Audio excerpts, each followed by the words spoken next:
Hi, my name is Peter from the Uganda Institute of Banking and Financial Services, and today we'll talk about credit operations from the Module 3. It follows through from the services offered by commercial banks you learned about in Module 1 and Module 2. The key question today is, how do lending operations go for a financial institution, and how do financial institutions assess lending proposals that are presented by various categories of clients? Today, our critical issue is to answer those questions that a bank will be interested in as a client brings the application form. The three questions are: 1, does the customer want to pay the facility, i.e., what is the character of the client?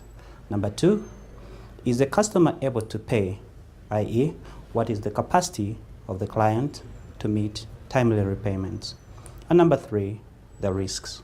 What kind of risks become embedded in a proposal that a bank will assess for a particular client? So we'll go through these three questions in a logical order, and banks have developed over the years several models that can be used to assess and provide answers to the three questions. The ultimate objective of the bank is to ensure that the funds that are lent out to the client are actually repaid in good time. So banks have developed models such as the SWOT analysis, the Campari model, as well as the 5 C's. For this session, we'll be looking at the 3 C's as a model for assessing credit proposals. So the 3 C's that we look at: 1 are character, number 2 is capacity, and number 3, collateral. So these areas of assessment will provide good answers to a bank that is seeking to evaluate a credit proposal for any given client. Let's go with the first one. Look at the character itself. Character is actually about willingness of the company or the individual to repay the facility they are taking as and when the bank requires that money, as per the terms of the agreement. So we'll be looking at a number of issues under here. We know that assessment of character is the most difficult under all credit operations. So we'll start by looking at the factors that you need to look at as a banker when looking at the character of either an individual or a business. 1, you'll be looking at the persons behind the business. Who are they and what do they do? i.e., what is the track record of the people who are running the business? They could be manager owners of the business, but they could also be managers working for the company. So we need to know the kind of character of these individuals that are promising to repay the facility as and when the bank requires the money. The second aspect to look at under character is actually the previous repayment history of the company or the individuals. This for us is easy because we can look at the CRB report. CRB, as you might have learned from your previous studies, refers to the Credit Reference Bureau. These reports indicate the performance of the company or individuals over the previous loans that they've taken from several institutions. So we get to learn about character from such reports. But beyond that, we need to look at the vision and mission of the organization. We need to see if the organization is faced in the right direction and the strategy that they have at hand can enable them reach where they want to go. So using these aspects, we'll be able to tell if the company is able to pay and willing to pay the facility that the bank is assessing as per the terms and conditions of the agreement.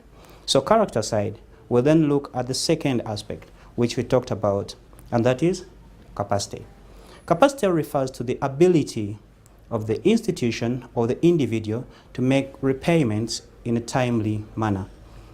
As we all know, capacity is about finances. The institution that is borrowing or the individual must have the finances to meet repayments as and when they fall due. Certainly, for the company, we'll be looking at the company itself, but also the industry in which the company is operating. So if we take the company itself, we'll be looking at both the internal aspects and the external aspects. For the internal aspect, certainly one of such will be the management of the company, as well as the staff of the company, the production resources that we need to assess and find out if when these aspects combine together will yield the desired rate of return, and therefore the margin that is relevant to pay the facility that is being taken. On the industry as well, we'll employ some of the models that have been put forward by scholars in the past.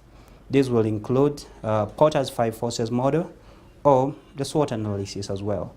So looking at Porter's 5 forces model, you'll be looking at bargaining power of suppliers to this particular company that you are lending to. Where suppliers are few in the market, it will mean a higher credit risk for the company itself because it will not have enough power to negotiate down the prices of the supplies. The second of the factors that you need to consider when you're looking at 5 forces model is actually the bargaining power of buyers. For industries that are operating, for companies that are operating in such spaces where the bargaining power of buyers is quite high, meaning the buyers are few but the suppliers are many, it will mean that this particular company that is borrowing will not be in position to negotiate the prices because the buyers have a leeway to negotiate the prices their way.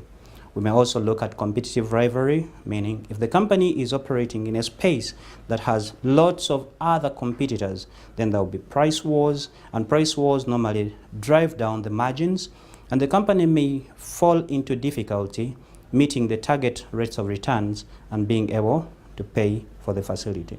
So this will help you assess the capacity of the company to meet the required interest and principal payments. Besides that, we'll also be looking at the third factor, which we talked about, the risks. Risks involved in lending to a particular company, and therefore how the bank can be able to mitigate these risks. As we all know, lending itself is a risk. When a bank lends to the individuals, there is the possibility that the individual or the company may not be able to bring back the money. That's the credit risk that you looked at in the module 2 when you were looking at risks. Now, for a bank to be able to mitigate this risk, we'll be able to look at some of the factors that we can employ to cover the given risk. One of such is collateral. You'll find that banks are interested in taking collateral for particular types of borrowings. This collateral is not for the sake of the bank taking on the asset itself, but rather using this asset to offset the risk that is embedded in the borrowing. In case the borrower, individual or institution fails to pay, this collateral that we talked about shall be used to recover the monies. So when you're looking at collateral as a banker, you'll be looking at 2 issues.